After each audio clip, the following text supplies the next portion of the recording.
Ashama harka fuudhee akkam jirtan hordoftoota chaanala kootii kan taatan marti keessanuu nagaa rabbii lafa fiddoo jirtanitti isiniif haa baay'atu akkam turtan akkabsaa kana keessa nageenya na bukkee ture isin birallee haa jiraatu isiniin jecha namoonni chaanala kanaaf haala taatan subscribe like gochuudhaan maatii keenyatti dabalama kan maatii koo turtan immoo hanga yoonaa yaadawwan garaagaraa na deeggaraa turtan galatoomaa galata guddaa na biraa qabdu isin jechuu jaaladha. Tole har'a akkuma seensa irratti agartan kana jechuudha viidiyoo kana dhugaa rabbii jechuudha. Waan kuni akka kana ta'u dhugumaanitti jechuudha barsantii dhibbatti laphee korratti eegatiin tureyanii baasee hin dubbanne malee jechuudha. Dubbiin kun jalqabumayyuu dubbii sobaati isiniin jedheera yoo ni yaadattan ta'e viidiyoo waa'ee isaanii wal qabate si'a lama moo si'a tokko irratti hojjetee jira. Wanti kun durumayyuu wanta waliigalteedhaan hojjetame yoo ta'e malee jaalalumti dhugaa jiraatee jennaan jaalala nama duuban dhufe yookaan nama lammaffaa hin keessummeessu lapheensaa isiniin jedheen ture.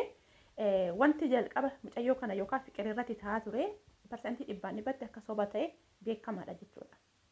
Tokkoffaa ittiin yuutuuba guddifachuu fi lammaffaa ammoo haa ta'u malee sila dubbadhee jira haala kanaan gara miidiyaatitti dhufee jira waan jedhamu tokko dubbichi sila jalqabe waan ta'eef akkasiin itti hufee jechuudha. Mucayyoon kun akka jettetti kun waan jedhinaan jedhamee jedhee yeroo sanatti waan isa fayyadu natti fakkaate. Sana duratti anaafisa wantoonni walii akka hin galle nu taasisan baay'eetu jira. Walumaa galleet yookaas immoo addaan bahuudhaaf haaluma karaa nagaa ta'e haala tasgabbaa ta'een waliigalteedhumaan addaan bahuuf jennee jennaani waan akkas jedhiitii viidiyoo hojjedhu naan jedhe.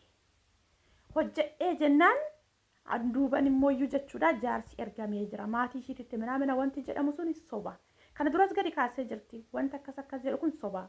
Nuti nagarree maatii koo zim jedhee maqaan badaa jira jetteerti obsitee dadhabdee jenna har'a kun obaasee dubbattee jirti dhugaan isiniin jedha waaqayyo ishee eebbisu maaliif namoota baay'ee barumsa ta'a namoonni baay'een gaafa miidiyaatti as dhufan dhugaa hunda barsantii dhibbatti dhugaa qabatanii akka hin dhufne beekuu barbaachisaadha jechuudha.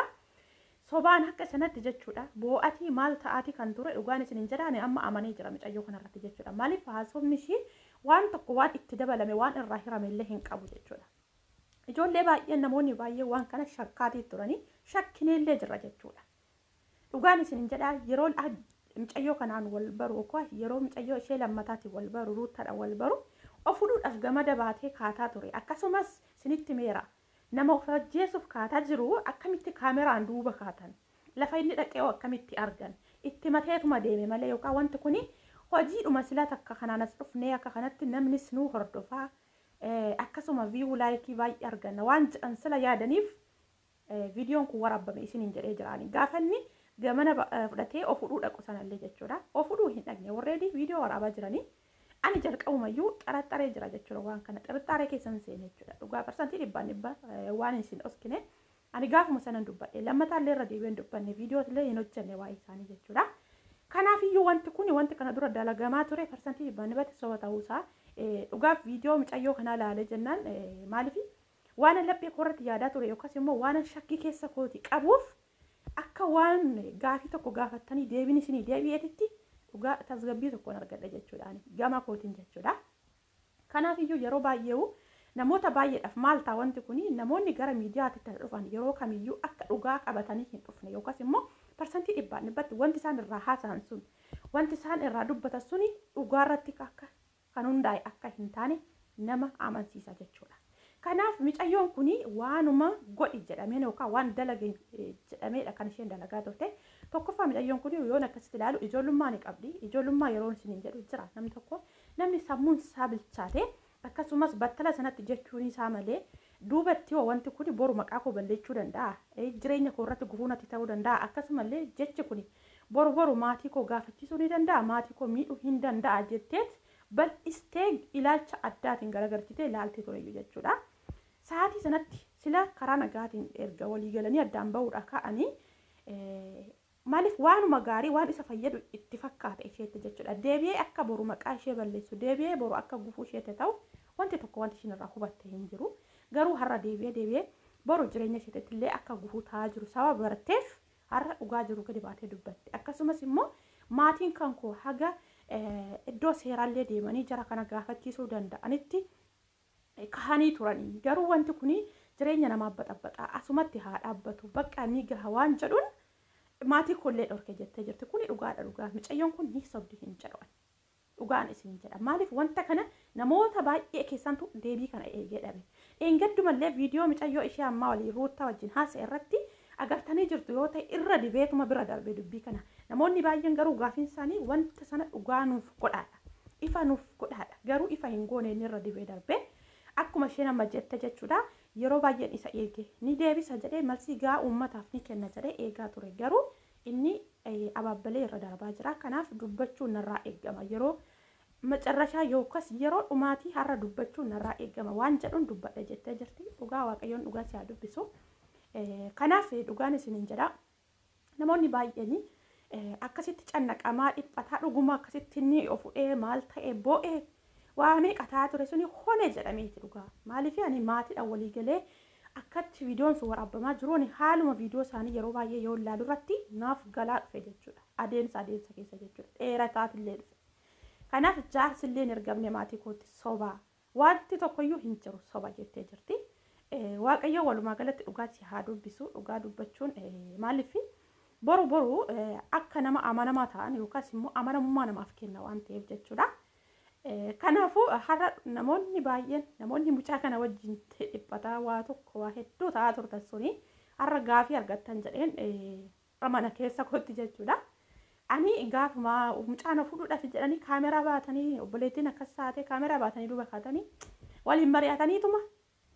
Maaliif uummanni garuu gowwaan namoonni tokko jechuudha. Namoonni dubbichi gadi fageenyaan hin galleef cannaqamaa turan jechuudha. Ani viidiyoo isaanii yeroo sanarraa dubbadhee jira waan dubbachuuf qabu waan keessi koo akka nama tokkotti ilaalcha nama tokkootiin irraa dubbadheen ture jechuudha. Soba wanti kun hin jedhee maaliif kan lammataa gana daqiiqaa keessatti yookaas immoo torbee lama keessatti kan inni mucayyoo isaa wajjin ture sana keessatti of fuudhuudhaaf isheedhaaf kanaaf jechuudha. Maaliif karaa kanaan oon hojjedhee namni illee waan akkasii tana duuba deemee fiigee ilaalami ture dhugaa itti fakkaata nama tokkotti.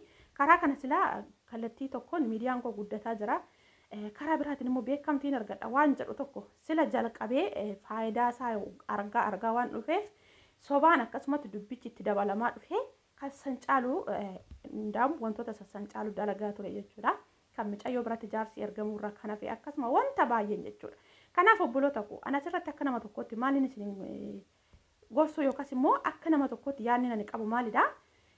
Waan dubbattan tokko boru namaaf barumsa ta'a jettaniiti. Dhugaa harri wanti kun ikkoo jechuudha.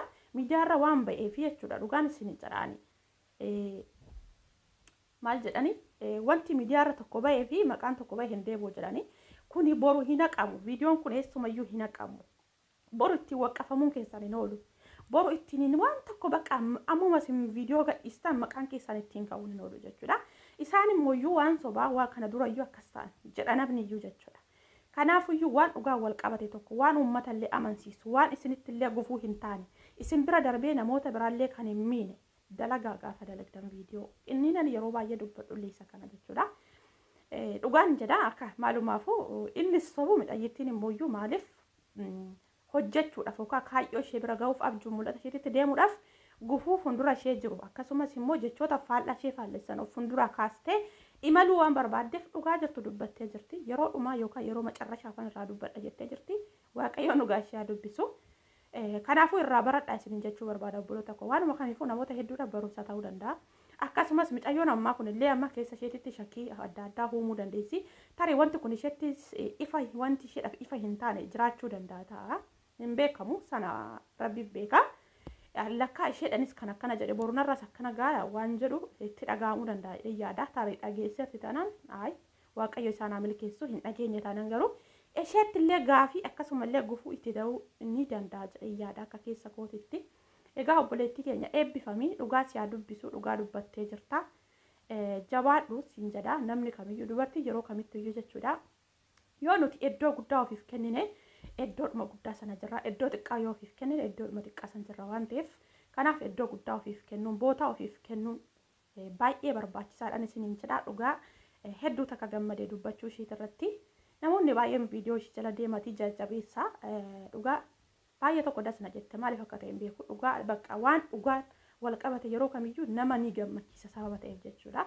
Kan dhugaarraa fagaatedha. Kan namallee gaddisiisu kan namanillee walitti nama buusu jechuudha.